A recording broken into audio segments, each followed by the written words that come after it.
Welcome to the one within all, to another episode of Interverse. I'm your host, Chance, and today I am ready to get into the weird and slippery reality we currently find ourselves within.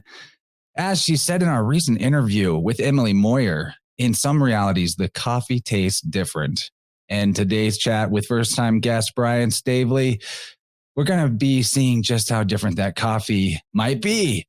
Brian has been blowing minds with his encyclopedic knowledge of the Mandela Effect for many years now, documenting the divergences in our collective consensus existence and opening eyes around the world to just how much further the phenomenon goes than most realize. He's also a diligent debunker of the globe model heliocentric hex from the hacks of NASA, and generally a black belt of all things conspiratorial from cooties to 9/11. You can find this champion truther's extensive work on Rockfin, YouTube, and Patreon at Dose of Reality. That'll all be linked in the show notes, of course. I first became aware of Brian whenever we both attended 2021's Flattoberfest in South Carolina. That was amazing. Met so many incredible minds and learned a lot. After that, I also was reminded about Brian's awesome presentations and work whenever he went on Alpha Vedic with our buddy Mike Winner. So, since that happened, I've been raring to go to get Brian on the show, really flip my couch around on the idea of Mandela Effect, which is still a very murky subject with so much that needs to be looked at. At the very least, it is worth examining because there is clearly something going on. What, how, why? These are all up for speculation, and you know I love wild, high-octane speculation. So, you guys check the show notes to be linked up to Brian's work. Follow him on YouTube and Rockfin. Definitely support this awesome dude. And we will get into this conversation with Brian Stavely, the doser of reality himself. What's up, Brian? Welcome to the Interverse. Thanks for being here. Yeah, man. Thank you for having me on. I'm excited. I'm excited because this topic is starting to catch a little bit of steam again. I'd actually say a lot of steam. It's like a locomotive going downhill right now. I mean, people are really starting to finally pay attention. And I think that's very good. Very good. Yeah. Well, before we hit that up, I'm kind of curious just, for you to give me the rundown of where you came from and how you got here, because I'm sure there's some interesting stuff there that might connect later in our talk. Yeah, I mean, basically, I was a complete normie for most of my life. I'm not going to say I believed everything that was presented to me, but I believed the lies of, all the stuff we talk about now, from outer space to, terror events and all that type of stuff. In about 2005, I did go to broadcasting school for a little bit, Connecticut School of Broadcasting, because I wanted to be a sports broadcaster. I ended up doing some production work for Red Sox games, but that was very short-lived. And then I kind of just went back to, the everyday, normal, whatever routine. But in 2010, I stumbled across a movie called World Trade Center on Netflix. Maybe we'll talk a little bit about that later on. But that kind of made me go all the way into the 9/11 rabbit holes. And I went really deep into it and get into some stuff that most of the truth movement doesn't even want to go down that road. But I spent 4 years in that, about 4 or 5 years, really deep in 9/11. But just a couple months after starting that process of awakening, as some of us call it, I decided I need to get my voice out there. This was 2010. And I built a website.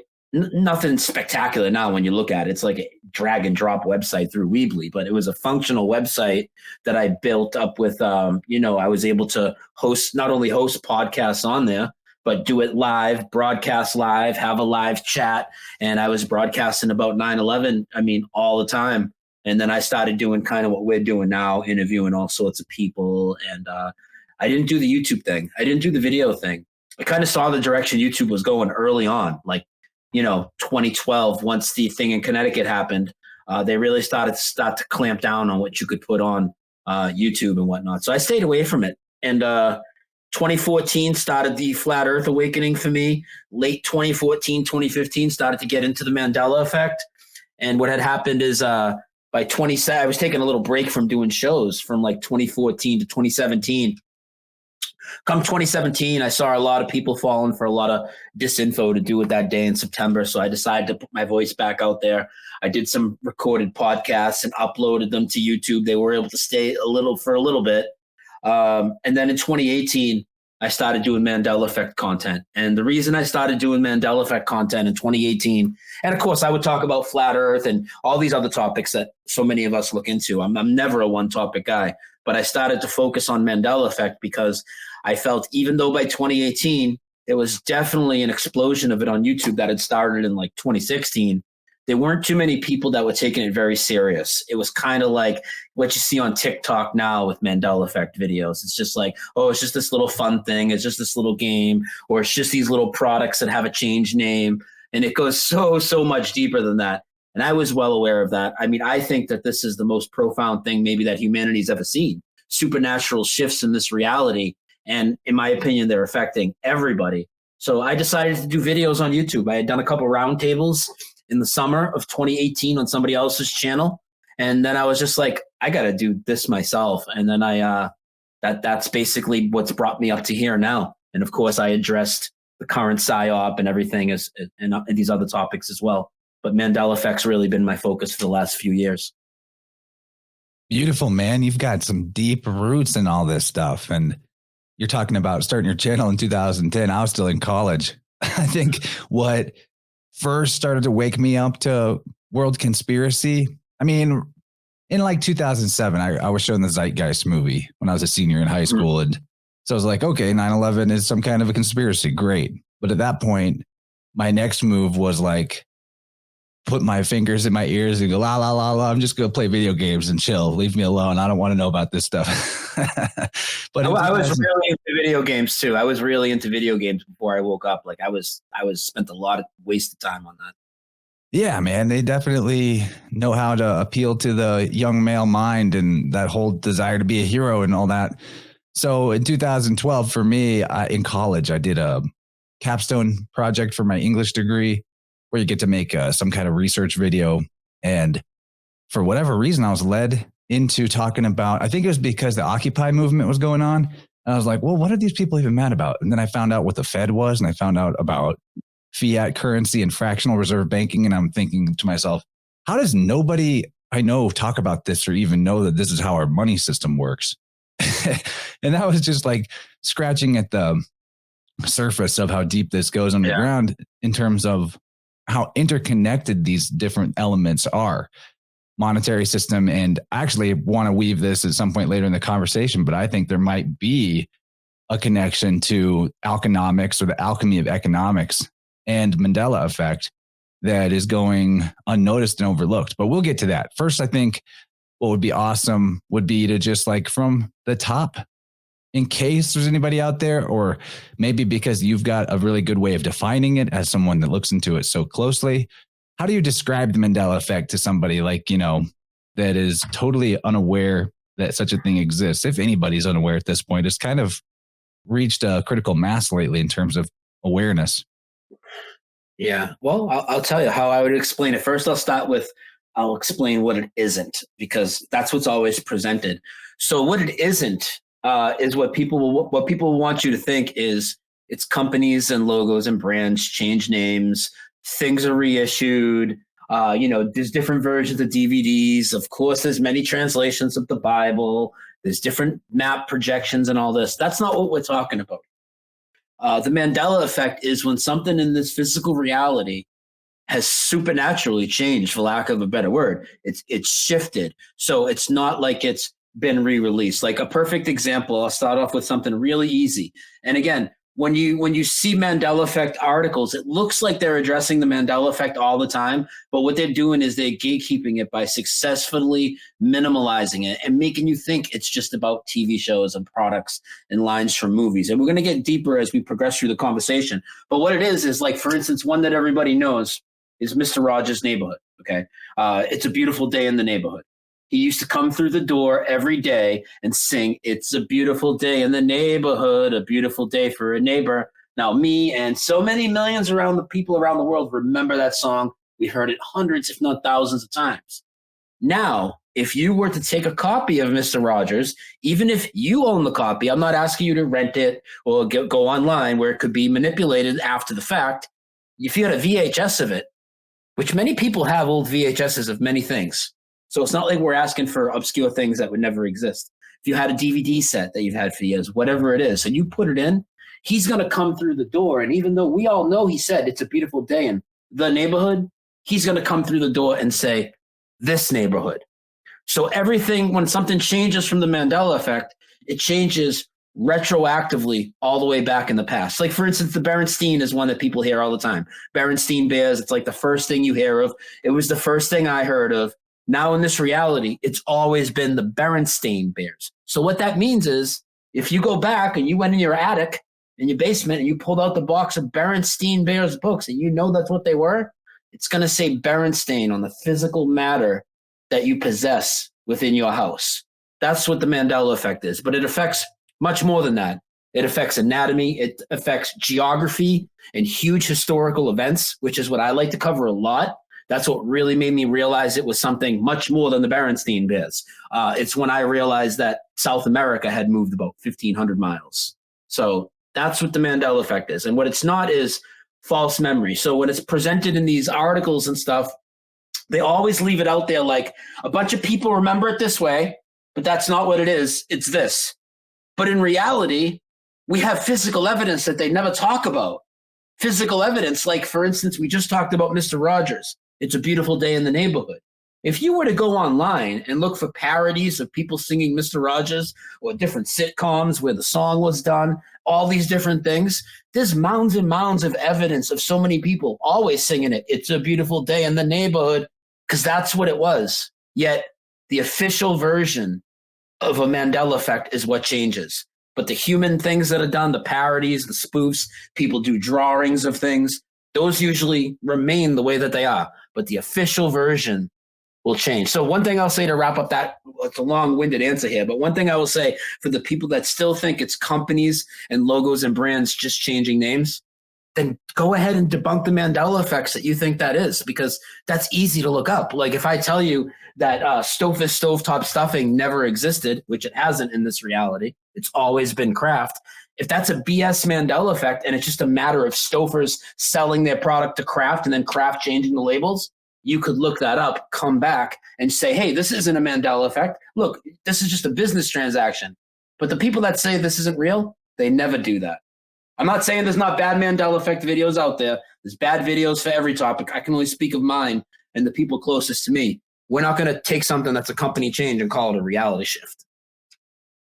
Very good explanation. Yeah. And how I feel about it is that there's such a mountain of these that it seems like it's worth exploring into the why we're having either false memories about some things or some things are actually changing. Like I remember Mr. Rogers saying it's a beautiful day in the neighborhood and it's a beautiful day in this neighborhood doesn't feel right. You know, even though that's such a slight shift. And you know who else remembers? Sony Pictures. So we told people about this Mandela effect with Mr. Rogers. It's a beautiful day in the neighborhood.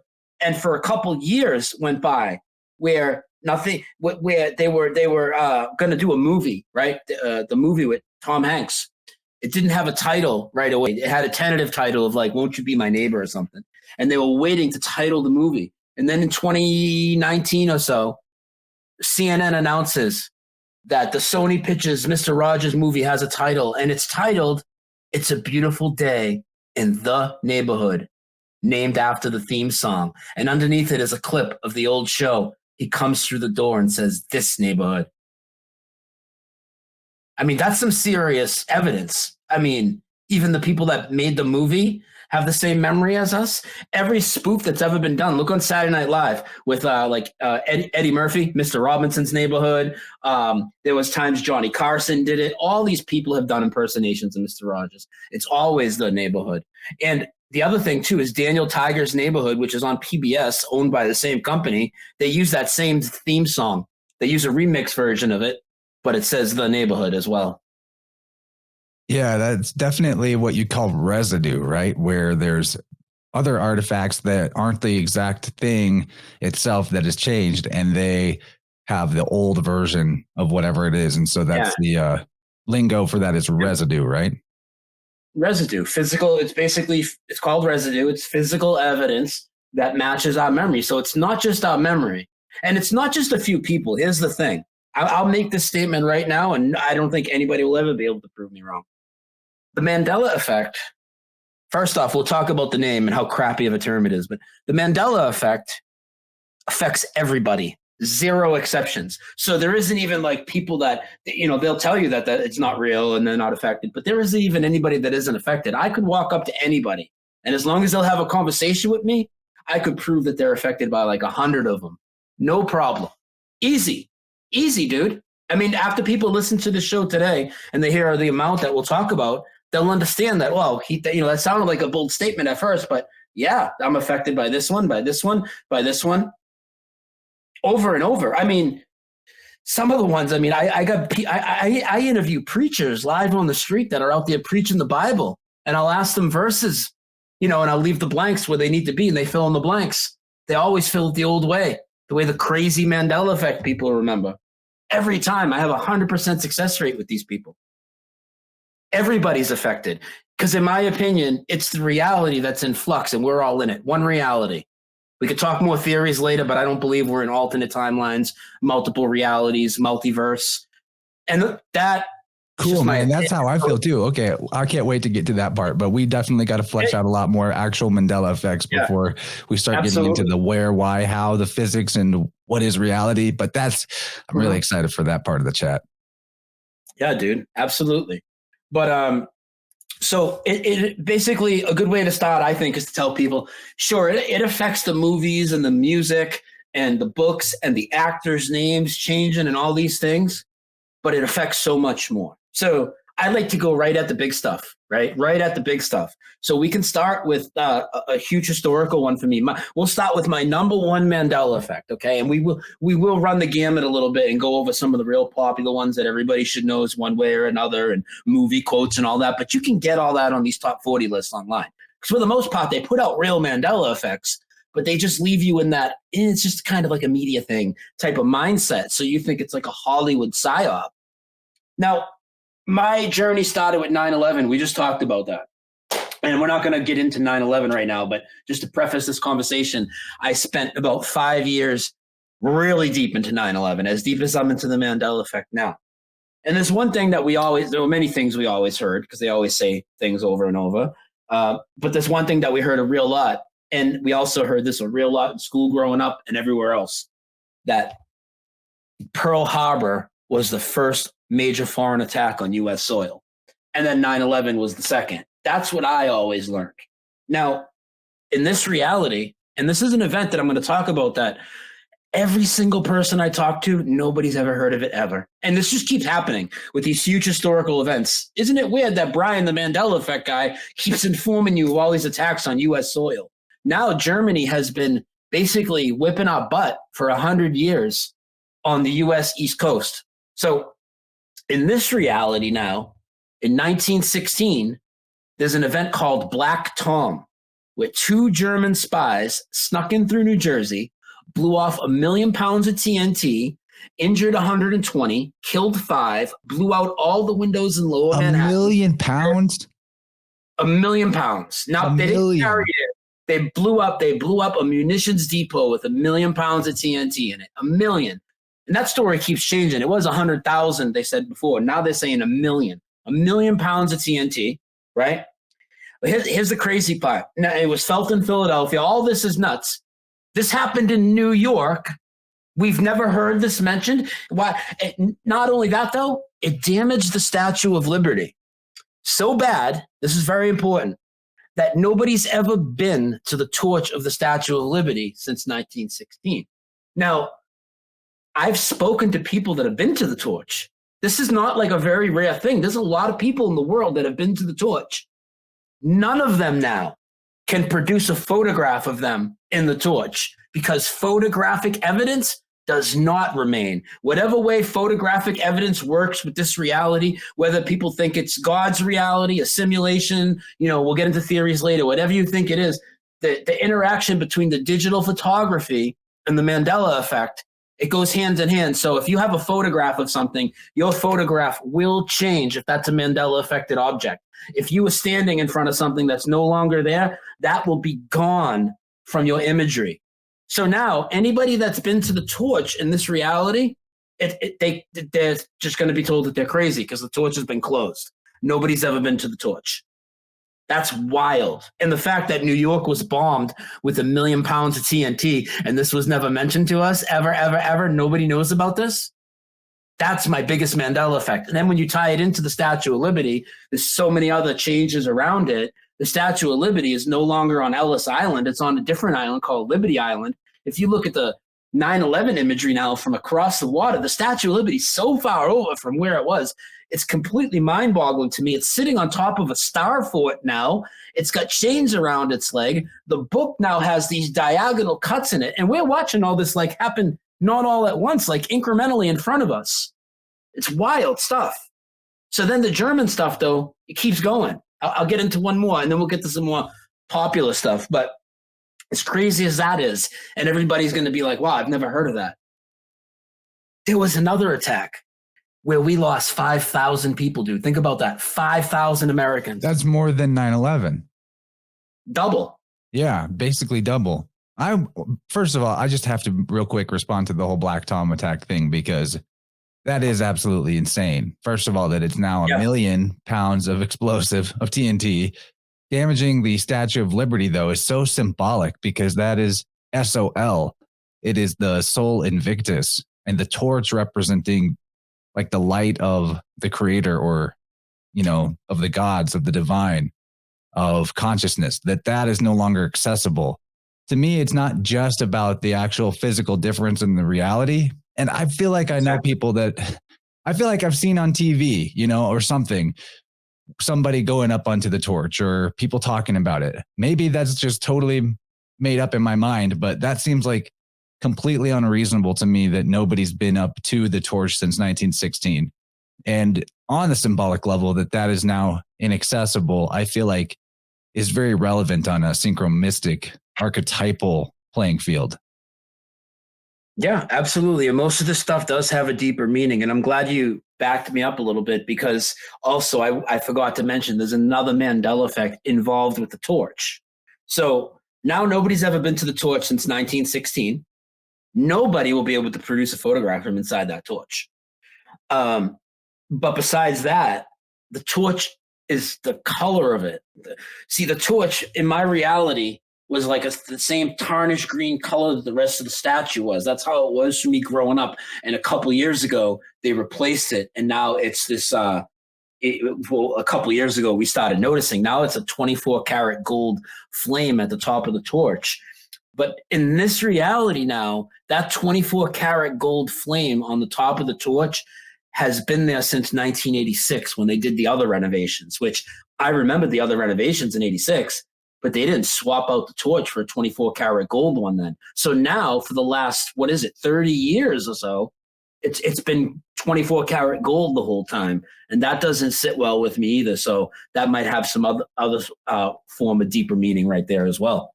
Yeah, I remember bringing this up whenever we did our Marvelous Demystifiers monthly show about Spider-Man No Way Home, which to me is just full of multiverse Mandela Effect type encoding. And there's like a final battle in that movie where they actually wage battle against the multiversal villains at the Statue of Liberty. And Statue of Liberty gets damaged in this, to me, reminding me of the Black Tom event, but also the fact that it's being changed. They're like switching out the book for Captain America shield. There's so much about that scene that is reminiscent of the fact that Black Tom happened. And it was mind blowing just to bring that up to everyone, because I'd only just learned about it from you on Alpha Vedic. And yeah, nobody in the chat had ever heard of that. They're like, what is this? So that's such a big one. I'm glad to start there, because as soon as we hit them with that, it kind of makes the other stuff more of a head scratcher, because clearly something is changing. How and why we will get into.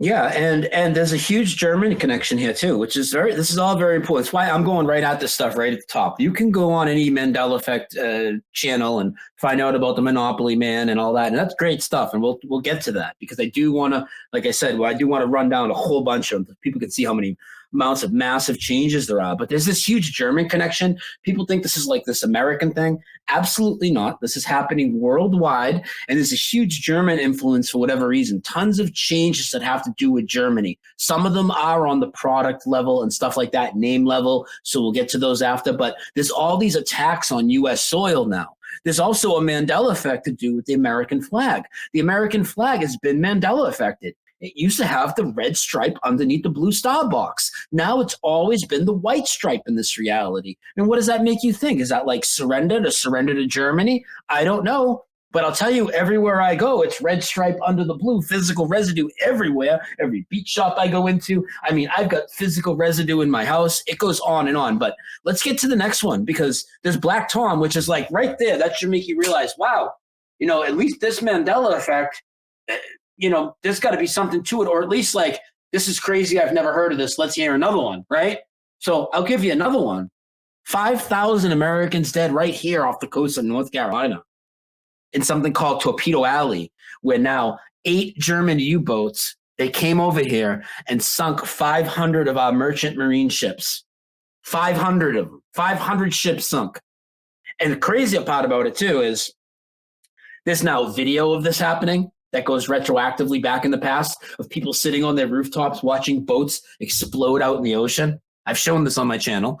Not only that, for the people that say, well, Brian, this is like, you say all these events are fake and stuff. This could just be a Wikipedia entry now and blah, blah, blah, blah, blah. I showed footage of the scuba divers going down to the wreckage off the coast, a few hundred feet out off the coast of North Carolina, and there are shipwrecks down there from it. And then this stuff always ties in. So one of the first Mandela effects that you hear about is Shazam and Sinbad, right? Everybody's heard about Sinbad in the Shazam movie. And Sinbad's an interesting character. We'll talk about him after, because he certainly seems to be controlled opposition with all his crazy interviews that he does, really wild stuff that he says about the Mandela effect. But that's a name that you associate with the Mandela effect right away, right? Right away. People think Shazam, Sinbad, Mandela effect. Shazam, Sinbad, Mandela effect. That attack with the German U-boats that sunk 500 of our ships, however the story unfolded, we came out like, getting out of there and not losing. And the hero that saved the day was a dog that looked like Triumph the Insult comic dog from Conan O'Brien. And they brought this dog around to these like bars. There's like promo videos of this dog at the bar with people. Literally, he's a war hero. They gave him a medal around his neck. The dog's name is Sinbad. Okay. And then on top of that, see, a lot of, my opinion, one of the things they want you to do is they want you to give them credit for the supernatural. So if you do realize this is real and not bad memory, they want to lead you in the direction of CERN and D-Wave and their machines. And I'll save a lot of the theories for later, but that's where they want to lead you, in my opinion. I tried to make a connection between Sinbad and Germany because there's all this German stuff going on. First thing I find, there's a particle accelerator in Hamburg, Germany, and they named it Sinbad. Just so you make these correlations in your head. And on top of that, when you look at the acronym for what it stands for, like systems, innovative, like whatever it stands for, the acronym actually says Sinbad, but they use 2 letters from the second word, innovative, to make sure that they name their particle accelerator Sinbad to lead you down these directions. And also just like sin, bad. What have they been throwing at the collective consciousness forever? Through the Vatican and through other religions, but specifically all this guilt, shame programming that is part and parcel and integral to the whole psyops thing of external saviors and boogeymen that are all powerful and what have you. Like, this has always been a part of the equation: is you sin, you're bad. So to me, it's important on many levels of that particular name or phrase, but that is mind-blowing. I remember you talking about that, and I tend to agree, and we'll probably expand on this, but after we get through more Mandela effects, but I tend to agree that generally the move is to convince people that the powers that should not be have all kinds of capabilities and basically like magic that they don't have, but maybe they don't have it at all. Maybe part of the goal is to Mandela affect themselves into having more power by influencing everybody's beliefs. Well, Yeah, well, if we have any power of manifestation, like a lot of us believe we might, they're trying to manipulate people into manifesting things for them as well. So that can go right down that road that you're saying. So the thing with the stuff I just said, that should really shock people. But there's one thing people will say, well, maybe we just didn't know about this. So let's get off of the stuff that maybe you just didn't know about, even though it would be ridiculous to not know about those two things. Let's talk about stuff that we know was one way and changed, because that's what I usually like to focus on the most, other than these couple of huge historical things. And I'd like to start with the geography of the world, okay? The geography of the world, and I'm not going to do a bunch of them. We're going to talk about mainly 3 different things. World geography. Now, before we get into this, let me start by saying what I understand. I understand that maps are made for political reasons. I understand that there's different map projections. I understand that satellite imagery is faked. I understand that NASA is fake. I understand that, you know, all these types of things that you guys might want to bring up. But what I'm talking about is the actual land masses of the Earth moving out of place, and that actually being represented in physical maps and globes or whatever you might have in your house. So if I'm going to ask a question for the people that watch this later, if I was to ask everybody watching this, where you would say South America is located in relation to North America, what would you say? Now, this is like the one that woke me up to this Mandela effect. It was Berenstain Bears first, but then a couple months later, I saw this and I was like, oh, whoa. Okay. So if you guys said in your head, well, South America, it's underneath North America. It's to the south of North America. You would all be wrong. South America is now about 1,500 miles over to the east, to the right, which means now the left side of South America barely lines up with the right side of North America. It's moved over about 3 time zones. What has also happened because of this is the tip of Central America, where it would come down to the top of South America, was on Venezuela. South America is so far over now, the tip of Central America hits the west side. It hits the west side on Colombia, which now means the Panama Canal is north and south. The Panama Canal used to be east and west. It's now north and south. And on top of that, take a look at Cuba, where you got it up on the map. Cuba used to be a small island to the southeast of Florida. Look at that large landmass below Florida that's drifting west and almost connected to Mexico. That's not the Cuba I remember. So the first instinct of people right now would be to say, well, they reissued the maps and this is what they did, and ba. And I understand why you would believe that. But here's the thing. If you resonate with what I said, that South America should be more over to the left, underneath North America, and the Panama Canal is east and west, and Cuba was a small island. If that resonates with you people, I want you to go look in your house and look in any map that you have, an encyclopedia, a globe in the basement, whatever you got, take a look at it, and you will see that those land masses are not in the locations that you remember. They'll be in the new positions, which you just showed up on your screen there. Yeah, I don't even know how to respond to that. I again, that was part of the presentation you did with Alpha Vedic that made me go, okay. I really got to look at this more closely, because I had been convinced, like many others, that this is actually something I used to say. I used to say, oh, Mandela Effect, well, that only seems to apply to things that were fictional or artificial in the first place. But when you start talking anatomy and geography, okay, I have to take another look, because, I mean, I've never gone out and tried to do cartography to see where South America really was at any point in my life. But I do remember the way that you are talking, and who hasn't seen, you know, who grew up in public schools and didn't see a map and a globe and all of that ad infinitum over and over again, probably every day, you know, on the wall of your classroom. Right next to that American flag with the red stripe under the blue is where that map was. But none of those exist now.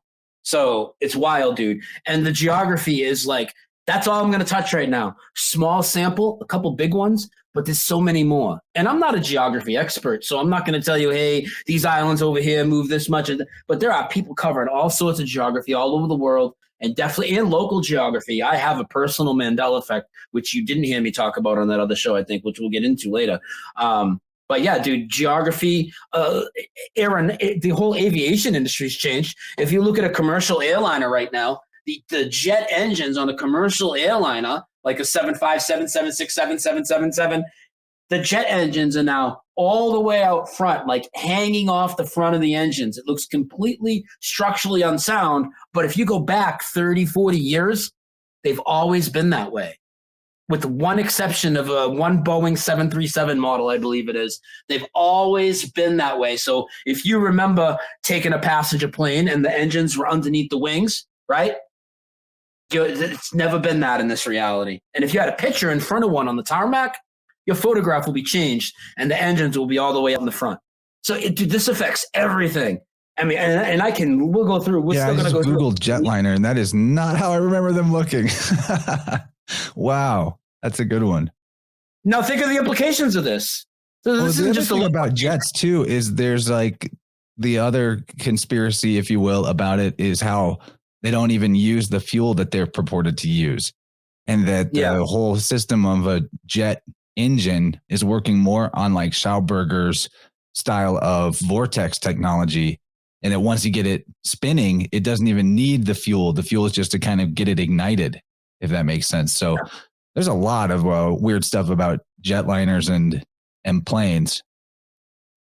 Yeah, and think about if the engines are in a different spot, right? Like mechanically, that plane is going to be a lot different. Different components are going to work different. Even the mechanics are going to have to be almost trained different. It's like but the planes aren't falling out of the sky, right? So it's like the mechanics, the pilots, and when we talk about anatomy changes later, the doctors aren't killing people because organs have moved. It's like they take a consciousness update that goes with this reality to keep it going. It's wild when you think about it, but everything's working. Like not a whole bunch of bad stuff has happened from the changes. A lot of the changes really like to movie lines and stuff and make them sound stupid. And some of the music lyrics are crazy. Like you talked about messages earlier. I mean, look at some of the songs that have changed. I don't think people really realize like it's not about misheard lyrics. Like we know that there's misheard lyrics, but Jules' song, Who Will Save Your Soul, always said, Who will save your soul? Now she sings, Who will save your souls, plural, throughout almost the entire song. Okay, which is crazy. The Mama and the Papa's California Dreamin', they used to say, I get down on my knees and I began to pray. Now they say, I get down on my knees and I pretend to pray. You know, the Isaiah 11:6 in the Bible, the lion who lay with the lamb is now the wolf will dwell with the lamb. I mean, these are some pretty strong messages, I would think. In this, there's a lot of this that goes on. But a lot of people say, oh, it's just a change letter, just a misheard lyric. No, it's your anatomy. It's the entire aviation industry, all the land masses of the earth. You know, everybody knows Ed McMahon worked for Publishers Clearinghouse. This is a top 3 Mandela Effect. Everybody knows Ed McMahon worked for Publishers Clearinghouse. He went to people's doors with a giant check and balloons. That's never happened in this reality now. Now they tell you you're misremembering and he just worked for a different company, American Family Publishers. Yet for American Family Publishers, before you're ready to accept that as the new reality and say, maybe I just got the companies mixed up and they're right. American Family Publishers never sent Ed McMahon to anybody's door with a giant check either. That's never happened. So where did you all get that memory from? JFK assassination. Used to be 4 people in the car. And when I say used to be, I mean for me, and I mean for me and so many others and like 99% of the people I pull. 4 people in the car when he was assassinated. Now there's 6 people, and there's this weird divider in the middle. On top of that, when I started looking into conspiracies and stuff, the Zapruder film was originally in black and white and colorized later. In this reality now, Zapruder shot it with a color Panasonic 1961 8mm hand cam. On top of that, this event keeps changing. If you ask anybody how many videos they've seen of the JFK assassination, I'll tell you one. I got like 13 of them. All different angles. People running around with color hand cams now because the whole technology has gone back in time. Technology is like being reintroduced into this reality decades early in many instances. It's really strange. It's really hard to explain, but it's happening. Some real quick ones to give people while we're getting into a little bit of a groove here. Yeah, well, I want to just make a quick point on that the whole concept of Antiquitech and what is being uncovered looking at ancient civilizations and, the pre-Great Reset peoples, that seems to be practically like a Mandela effect too. And maybe the answer here isn't so much that the past is changing, more that the past is only exists as a function of the present. And so present and or past, present, and future all emerge from this moment of now, something like that. Because it seems that we're finding out so much that should have been right in front of our eyes, right under our nose, when it comes to like how free energy technology works and ether technology in the pre-reset civilization.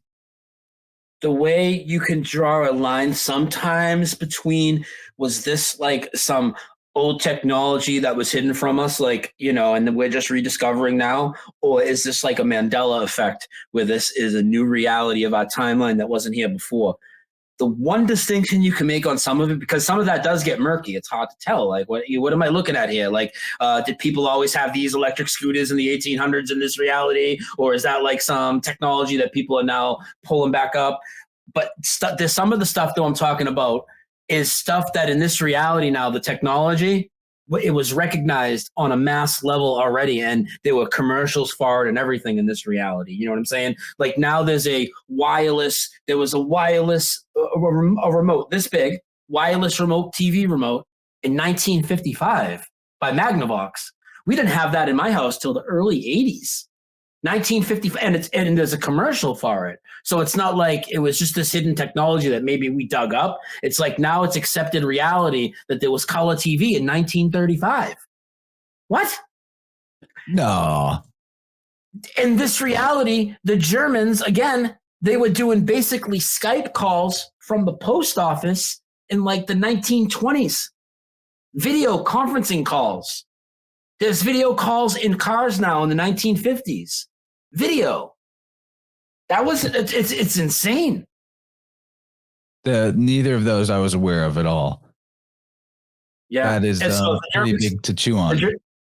And again, it's German, and the German stuff just keeps going and going. So like Haas avocados, let's talk about a couple brand things. Well, another quick question though, before we get into the avocado thing. I want to say, like, is it possible that things were always that way and we were just suppressed in terms of what we were allowed to know about Germany? Or I don't know. As I even asked that question, that sounds stupid. How could you hide the fact that there were color TVs in the 1930s for decades, and then all of a sudden now we know about it? It's so weird. Yeah, and there were commercials for it. Like, it was mass produced. Like, there was commercials for it. It wasn't hidden at all. That's what I'm saying. You know, it's wild. So, like with the German stuff, I said a lot of German names have changed. So Haas avocados, Haas, is now Haas avocados, Hass. Now, when we're going to talk about residue and German things, Hass in German, so his name was Rudolf Haas. Now it's Rudolf Haas, and Haas in German means hate. So there's all these little weird connections. And then you want to talk about residue. Check this out. You could do this today. Yeah, I've done this. I've sent people to these stores, and I've gone to some of them myself. You can go to Kroger's, or you can go to Walmart right now, and their POS system, their computer system that will ring you up for the HASS avocados, the Haas, their computer system hasn't updated yet. It still says Haas in there. You can still get a printed receipt from them. I still have a bag right here. Look at this. I have a bag of unchanged, original residue. Look at this. HAAS. This shouldn't even exist, this bag. It's never been HAAS in this reality, according to the people that say the Mandela Effect isn't real. Another German name that's changed. The author of the Peanuts books. You remember the Peanuts? Charlie Brown? Schultz? Charles Schultz. Doesn't exist. His name is now Charles M. Schulz with no T in it. Oh, Charles give me a break. Schultz. He's always been Charles Schultz. I know that for sure. I read a lot of Peanuts books. Okay, so another one, just so I can give one out that I've been busting people with. For some reason, his name would come up in Telegram, and people would be like, something about mega churches and Joel Osteen. And I'm like, hey, guess what? It's actually Osteen. And it's always been Osteen, even though we all remember Olstein. Yeah, that definitely was Olstein, and I've shown what I like to do on my channel, and this triggers some people, but whatever. Like I said, everybody's going through this, so what I like to do is point out that everybody is indeed going through this, and I'll show when other content creators are Mandela affected, and try and get them to speak on it. And I've shown everybody in these movements talking about Joel Olstein, videos on Joel Olstein. I even showed a guy that ran up to Joel Olstein with a camera in his hand, Joel Olstein himself, and he called him like a piece of dirt or whatever on camera, made the video go viral. He called him Joel Olstein while he's next to him. The guy's name's not even Joel Olstein. You would think if you're going to go video bomb somebody, you would get that name right? His name's always been Joel Osteen in this reality, which is crazy. It's insane. So everybody just put this L in this guy's name for no reason. It's like the word dilemma. There's words in the English language that have changed. So for so many of us, the word dilemma was Dilemna, dilemma. And the N was silent. And in fact, many people remembered to pronounce it wrong so they could spell it correctly. In this reality, dilemma has never had an N in it. So it's always been a double. I didn't even know about the dilemma. I always thought it had the N in it. There you go. I got you with another one. No N. So why would the entire world practically put a silent N in a word where it doesn't belong? All in the same place. We just decide to throw this silent N in there. Nothing's happening, right? It's wild, dude. Another one that's changed for me and many is the word cemetery. Cemetery used to be Cemetary. There is no A in cemetery anymore. It's 3 E's, which is a pattern we see a lot. 2 E's and an A changing. Keenan Ivory Wayans, the producer of In Living Color, his name was 2 E's and an A. Keenan, Keenan. Now it's 3 E's, just like the cemetery change. Keenan, Keen. A lot of that going on. Of course, there's a lot of people's names that have added S's and dropped S's. Christopher Reeves is now Reeves. Sally Fields is Sally Field. But other changes that have happened. So this goes across everything. Pop culture, big events on the news, whether real or not. So the Rodney King trial, right? The Rodney King, he was very famous. Do you remember what his famous line was? It's not coming to my head right now. I'm a little young for that. Well, in his interview, he used to say, "Can't we all just get along?" Okay. Now, if you listen to it, he doesn't even say can't. He says can. Can we all get along? Can we just get along? With a completely different inflection in his voice and everything. These are huge things that everybody, I know you're a little younger, but everybody that was my age and older, everybody knew, It's absolutely wild. In this reality, the Lindbergh baby, which was never found in the old reality, now the Lindbergh baby was found within weeks and the guy was convicted of it. Musical Changes. You familiar with Nirvana? Yeah. Did you ever watch their Unplugged performance on MTV? Probably just once, so not enough to remember it, but yes. Well, for the people that watched it, Kurt Cobain, and they used to be surrounded by white candles all over the stage. Now, if you go watch that, which I do believe might have been his last performance, he's all surrounded by black candles on stage in that MTV performance. The video with, what was the other one I wanted to say? It slipped my mind real quick. Another one for me, Belle Biv DeVoe was a famous rap group when I was younger. Belle Biv DeVoe, Belbiv. Now it's Bell.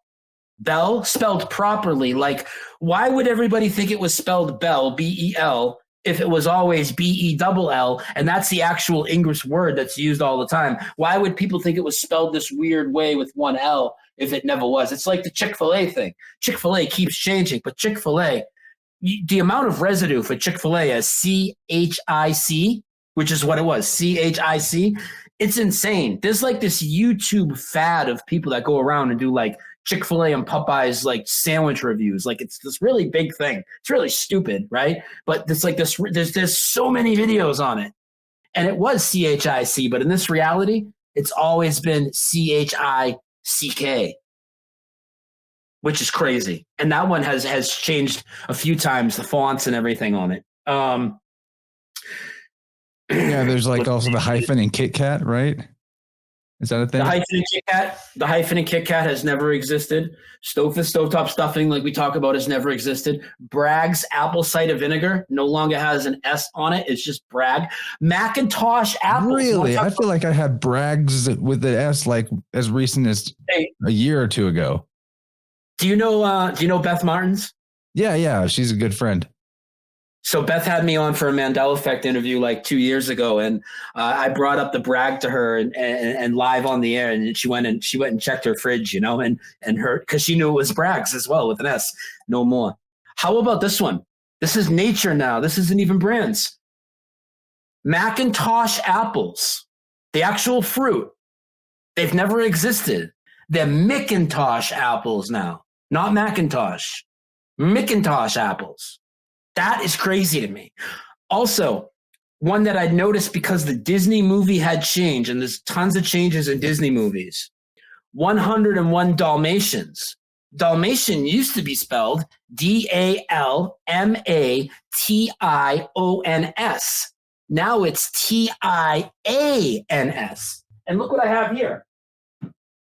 About 2 months ago, I was in a restaurant that sold let me shut my virtual camera off. Hang on a second. So I was in a restaurant that sold books and puzzles, and this was right there waiting for me. Look what it says, Dalmatian with an I-O-N. That's how Dalmatian was spelled. The actual breed of the dog is spelled different now, and it's spelled with an A instead of an O. Yet in one of my videos, I showed tons of dog breeders that don't know how to spell Dalmatian, apparently, because they think this is how you spell it. Well, was how you spell it. But it's changed. Skechers shoes, Skechers, no longer has a T in it. Converse All-Stars, they now have the logo on the inner ankle rather than the outer ankle, like where you can't even see it. Makes no sense. Little Tykes, they make like kid stuff. Tykes, never been Tykes now. Always Tikes. It's crazy, dude. It goes on and on. John Deere used to be John Deere, D-E-E-R. Now it's D-E-E-R-E, the triple E again. We see it. The word, all right, so people talk about Oscar Mayer changing because it used to be Meyer, M-E-Y-E-R. Now it's Mayer, M-A-Y-E-R. Also, the word wiener has changed. Wiener used to be W-E-I-N-E-R. The I and the E have flipped. Wiener now looks like whiner. Google it. Wiener. I wouldn't have spelled it that way. Weird. It's crazy. It goes on. Major. This is one people can check in their own driveways. Logos on automobile companies have been Mandela affected. And again, I know that companies and logos and brands can change names. If I'm calling one of these a Mandela effect and you think it's BS because you think the company just changed that logo, go to Logopedia or any of the other resources that we know exist because we do research. Look it up and show us where we're wrong. The Kia logo. Anybody listening that might own a Kia, I don't care how old it is in your driveway. If you look at the emblem on it, it will not say Kia with an A. It's going to have a lambda, which is like the Greek letter L, which is something we see, which is very interesting with the Mandela effect. These Greek letter lambdas keep popping up everywhere. And when we get into the second half of the show, we'll make a little correlation on that into some other things because this all ties in to the PSYOP that's going on right now. But if you look at your Kia car. Interesting. There's a lot of the language changes have to do with E's and L's. L's, ELs. E's, L's. Oh, there's more with L's too. We'll get to them. I'm glad you reminded me. Mark Hamill from Star Wars used to be H-A-M-I-L. Now he's H-A-M-I-double-L. Sybil Shepherd used to be Sybil with one L. She's now a double L. We talked about Joel Osteen. He lost the L, right? We'll keep going. There's going to be more they're going to come to my mind. But the Ford logo is another Mandela effect. If you look at the Ford logo, the F, the crossbar on the F, now has this curly Q thing on it. Ford's an old company, so if you have a 1950 Ford truck out in your driveway, go out and look at it. There's going to be a curly Q on the F. And what's interesting about this, you want to talk about residue? Yeah, I just Googled the Ford thing. That does not look right at all. How many times have you seen a Ford logo in your life? When you see that curly Q, you're going to be like, what the fuck?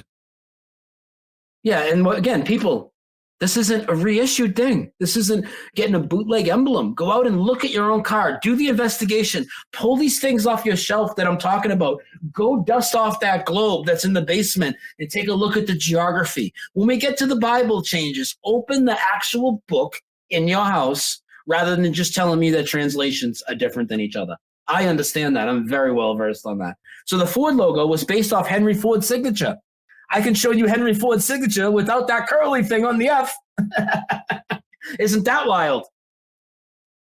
Man, these are just mind-blowing, dude. So we got about 5 minutes left in the first hour. I mean, we don't have to rush through that, but I want to make sure that you get a chance to talk about your channels and the work you're doing outside of just Mandela Effect research and, you know, what people can expect, how they can support you, and what may be coming up for you in the future. So maybe we get into that, and then we can kind of tease some of the topics for hour two, where there are more Mandela effects to get to. In particular, the anatomy ones are very fascinating.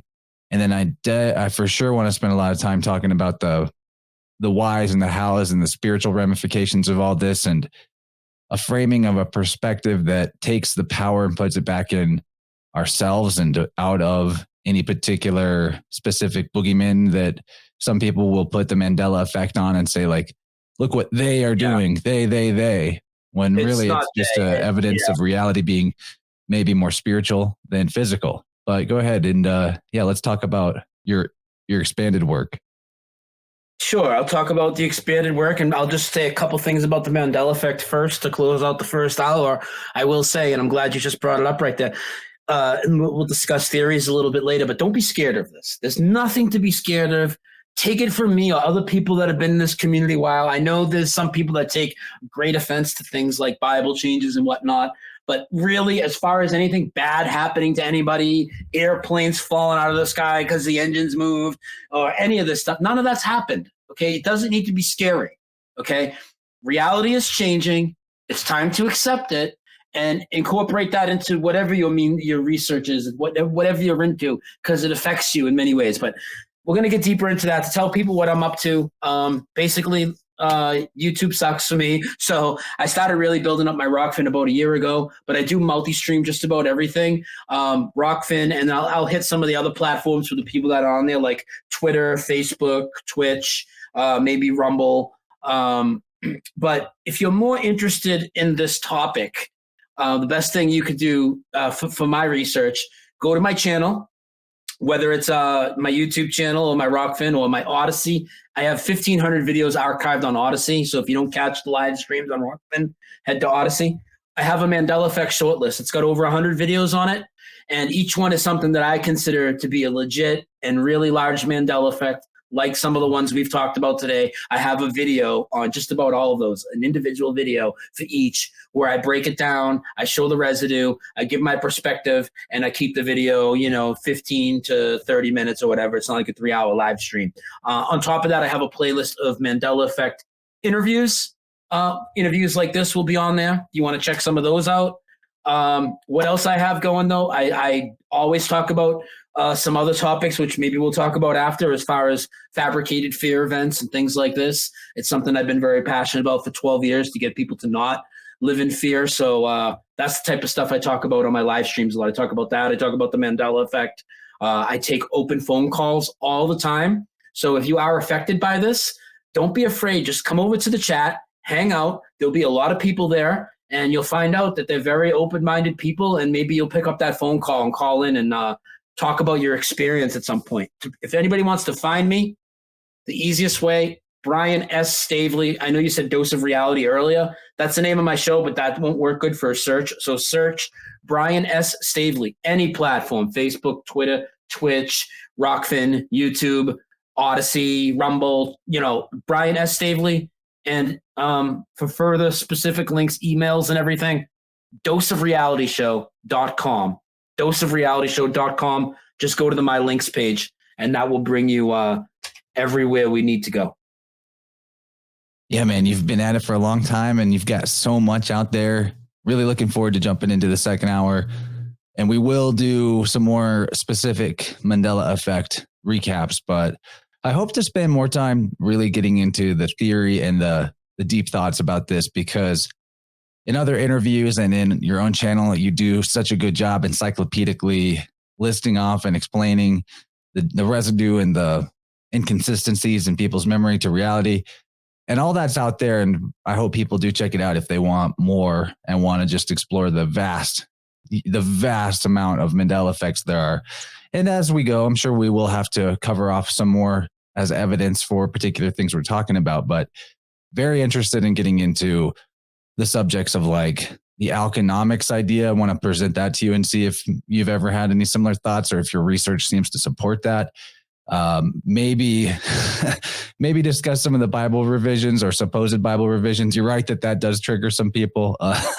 And I've seen pretty good arguments that those are not real Mandela effects. I don't know what to think. Obviously, not everything that gets presented as one is necessarily one. There's definitely the possibility of group collective memory being wrong, but some of these are just too big to ignore. I mean, many of them are too big to ignore, particularly that Black Tom thing. So maybe we'll talk about that. The whole theory of CERN being related to these Mandela effects. Definitely the anatomy ME. Those are very weird. So we're going to get into all that and more in the second hour. People can find it on Rockfin and Patreon. Thank you, everyone, for tuning in to the free hour. And even bigger thanks to the supporters that we will see on the other side. And Brian, my man, it's been awesome chatting. Your energy is great. Love how animated you get about this and looking forward to going deeper on the other side. Awesome, man. And also when we get to the other side, so people know, we're going to make some correlations between Mandela effects that tie into what's been going on for the last 2 years, because a lot of that stuff has been pointed out to us by reality shifts. And there's a lot of them in the other events like 9/11, the thing in Connecticut. There's Mandela effects a ton in JFK, like we talked about, all this stuff. So it's important to touch on all of it. I'm excited to get into the theories and stuff with you. I'm glad we spent a little bit, kind of laying out some real quick, because people do need that. But I'm always interested in talking theories. I have theories on what it is. I think it's a very big thing. And I also would like to address the disinformation against us by the mainstream media. I think that's important for people to recognize. So cool, guys. Excited. So all that and more on the other side. Big thanks, Brian. This has been awesome.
How do you like that?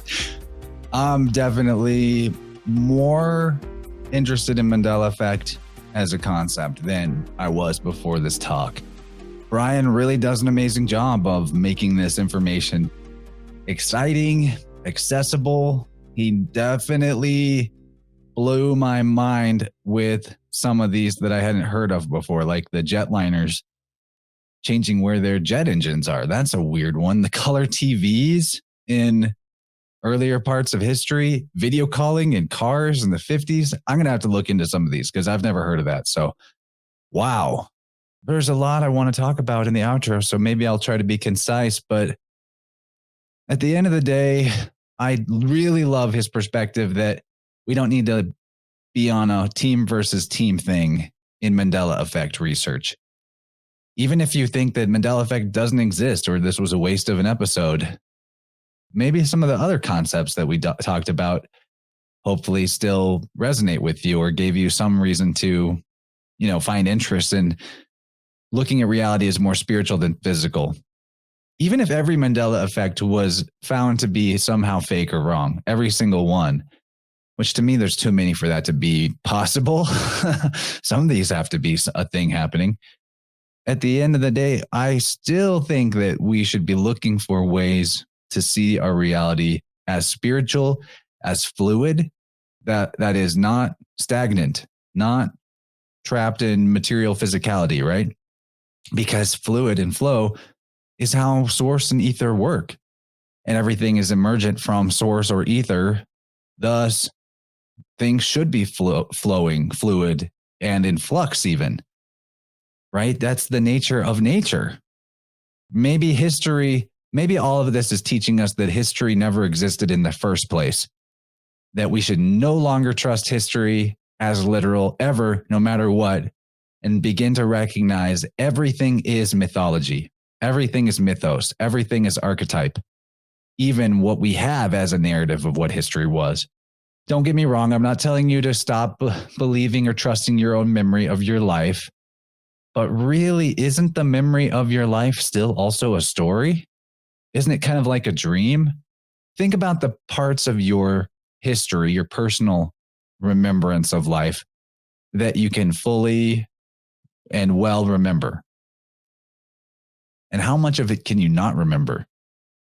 How much of what you remember about your history and the stories that you could tell somebody about when you were a kid or whatever, how much of that is solidified in your mind because you've told that story so many times, or because your mom and dad told that story to you so many times? Isn't that a lot like how a dream works? Don't you wake up in the morning and you just had the most crazy vivid dream? This happened to me just this morning. I woke up from dream so intense, it was like I just watched a full movie. Vivid color, vivid feeling and sensation, all of it, intense. Mugwort dreams. Thank you, Michelle. Michelle from Michelle's Healing Home sent me mugwort tincture that she made, and wow, does it work. Holy crap. I'd never tried it before for some reason. And right, so I woke up from these dreams, and yesterday it was the same way. Woke up from super intense dreams. Well, yesterday I not immediately, but pretty quickly told the story of my dream to somebody. And throughout the rest of the day, I remembered the dream as far as in so much as I remembered the details of the story that I told. Didn't remember the whole dream. Some of it got away from me, but the parts that I told to somebody else as a story, I remembered that. That is not the case today. Today, I couldn't tell you what I dreamed about, not even a single detail. That's because I didn't tell the story to anybody. I didn't write it down. I didn't record it. So our memory of our life, our personal life, is very similar when you think about it.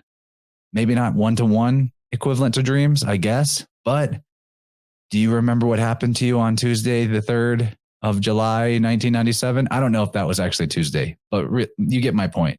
Maybe you do, maybe you don't. But if you don't have a story of it already in your memory bank, then you probably don't remember what happened that day. If you didn't keep a journal, you probably don't remember. So this is part of why, I'm sure dream journaling is really important. I'm not doing that yet. Although sometimes my dreams wind up in my regular journal. And it's only the first year I've really been doing this, but I think it's an awesome practice. I'm really glad that I have been. Don't get me wrong. I'm 3 days without writing in my journal, so I got a little bit to fill there. And sometimes it's like that. So I maybe sometimes only get to it twice a week, and it would be better if I was doing it every day, probably. But the fact is, I think I'm going to have better recall of this year than previous years of my life, just because I am taking note of it. I'm making notes. I'm recording it. I feel like our history is that way. Is this all making sense? Like maybe Mandela Effect has something to do with this particular aspect of memory, that memory is mutable. And thus maybe the past is mutable because all it ever was a story anyway, right? Maybe what we find in the present moment, kind of like that quantum physics particle slit experiment. Is it a wave? Is it a particle? Maybe that has to do with like what we find in the ground, buried in the ground, what we find in ancient architecture. Maybe all that is just as fluid based on what we believe we will find, what we think we know already. That's why knowledge is such a dangerous thing. Maybe that's what the tree of knowledge is really warning us about in that mythology from the Bible. That what we think we know and we hold on to is really the ego's way of doing stuff. And maybe the true reality can only ever be felt through the heart. and it cannot be defined, and it cannot be known in an external way. It can only be felt. Maybe that's the ultimate truth all of this is trying to lead us towards. And I think there could be something to that. Yeah. So enough of me waxing poetic for now. I might have more to say. I don't know. I really love this talk with Brian Stavely, though. Hope you guys check out his channel, Dose of Reality. I would love to tell you some of what we talked about in the second hour, because I think the second hour was better. I usually think that. The first hour, he does a great job just running through all of those Mandela effects that he's got in his head, and he can recite like an encyclopedia. But in the Plus extension, we definitely got more into theory and got deeper. So if you want to hear the second hour, all you got to do is get on my Rockfin or my Patreon page, both of which are going to be linked in the show notes, and show a little support to me for making my thing. Very little is needed to be offered in reciprocity to get access to the extension. And don't think of it as like, oh, I got to pay $5 to you on your Patreon to get this one show. Well, no, you get all the shows ever. And there's a lot. I think my RSS feed has like 340, 350 things on it. I think at least that much. So, there's a lot there, a lot on offer, and much of it is timeless. Like, I think this conversation will be interesting in 5 years from now if someone went and heard it later. Hello, whoever you are in 2027, if you're hearing it now. So it's worth it, in my opinion, to check out my Patreon or my Rockfin. Rockfin costs $10 instead of $5, but you get access to everything on the network, all the premium channels, all the premium creators. So either way, whatever floats your boat, I highly recommend it. And I appreciate everyone that's already supporting. So in the Plus extension this time, little more than an hour, we got into the Nelson Mandela of the Mandela Effect and why even that name is kind of psyopy. Theories for the why and the how of the Mandela Effect. That was pretty fun. I really like Brian's take on it and the spiritual side of it. He calls it supernatural, but I would just call it spiritual. We talk about this is my theory. I bring forward my idea that maybe all of this has to do with corrupted externalization of the spiritual concept of the exiting of the reincarnation cycle. Maybe all this Mandela Effect stuff is experimental towards the goal by the powers that should not be to end the creation, if you will, and why that would be. Then Brian got into some Mandela effects relating to the last 2 years of COVID. They were very interesting. Many biblical Mandela effects were discussed, some of them actually tied to the COVID idea. We discussed the anatomy Mandela effects, like the changes in the heart, kidneys, and eyes. Those are mind-blowing. You're all going to probably remember it the way I do and be like, what the? And then I talked about the money velocity and time speeding up parts of Tracy Twyman's book, Money Grows on the Tree of Knowledge. So essentially, I wove in there, I've been talking about this book a lot lately because I just recently read it. Easy read, pretty quick read, highly recommend it. But the idea that the history is changing faster, that the Mandela effects are speeding up, I have a theory that that's possibly related to the economy. And, hear me talk about that in the second hour.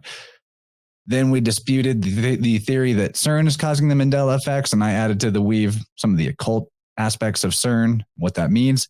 And then kind of off topic, but at the very end, Brian gave us an awesome story of how he took 14 flights during the cooties pandemic, during everyone being super scared without a mask, and how he did it, what his attitude was, all of that. Really cool to hear him heroically describe his heroic antics. Yeah. So that's the Plus extension. Very exciting. Please come check it out. Get into the show notes for a link to that. Other ways you can support the show. You can get supplements from Clive DeCarl. That's one of the best ways to support InnerVerse and, build up your own health at the same time. So it's a win-win. Cost you nothing extra if you use my Clive DeCarl link at the bottom of the description and get yourself some vitamin C or magnesium. I'm about to re-up on all that myself, actually. You can also hit me up for sound healing or oracle card readings and do it soon. And you're probably hearing this somewhere in the middle of May. I'm recording this earlier in May and I'm already fully booked for May. So if you want to get on my schedule, do it sooner than later so that you don't have to wait as long. And I hope to see a lot of you take me up on that. Go to my website under the shop tab and find the sound healing page or Oracle cards page for more information. And I'm sure if you're not brand new to the channel, you already know kind of what that's all about because I talk about it so often or on other shows as the interview guest. Now, probably about the time this is coming out, I am either about to go or I just went to the music festival outside of St. Louis that I've been talking about for a while. At least on Telegram, I've been talking about it a lot. Reconnection Festival. Really excited about going. Can't wait. And I'll definitely give you guys a recap of the events in some future outro of an episode. I guess I'll wrap up the outro from here. I always say I don't want to go too long. And if I wrap up now, I won't have gone too long. But then once I'm sitting here, I'm like, I love you guys. I kind of want to I want to stay on the line. Anyway, I'm going to play us out with, I just looked up on SoundCloud tracks called Mandela Effect, and I found one called Mandela Effect by a German DJ called Niereich or Niereich. It's a German word, obviously, a German DJ. I felt that was appropriate for the fact that we are talking about so many Mandela effects that relate to Germany, right? So enjoy this track. Link to it in the show notes as well, like always. And I'll catch you guys on the next episode. Thanks for tuning in. Much love to everybody out there, and bye-bye.